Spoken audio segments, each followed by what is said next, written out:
আসসালামু আলাইকুম। এই যে এখন যে অনলাইনের যে কাস্টমারগুলো আছে, বেশিরভাগ কাস্টমারগুলাই ফেক।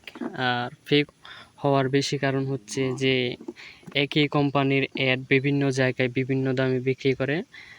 আর তখন কাস্টমার দেখা গেছে এখানে 50 টাকা কম পা আর এখানে 50 টাকা বেশি পা। তো যেই জায়গায় কাস্টমার কম পা ওই জায়গা থেকেই অর্ডার করে। আর আমার এই যে কাস্টমার উনি অর্ডার দিছিলেন একটা যে উমরা হচ্ছে মানি সেভিংস আর কি, যেটাকে বলে টাকা সেভিংস করার বক্স। তো এখন অনেক দূর থেকে কাস্টমারের কাছে পার্সেলটা নিয়ে আসছি। আসার পরে বলতেছে, ভাই এটা তো আমি অর্ডার দিই নাই, আমি অর্ডার দিয়েছিলাম এর চেয়ে বড় যেটা ছিল ওই বক্সটা অর্ডার দিছে নাকি কাস্টমারে। তো এই যে এত দূর আসার পরে বর্ডারের কাছাকাছি এখন বলতেছে উনি নাকি এটা অর্ডার দেয় না।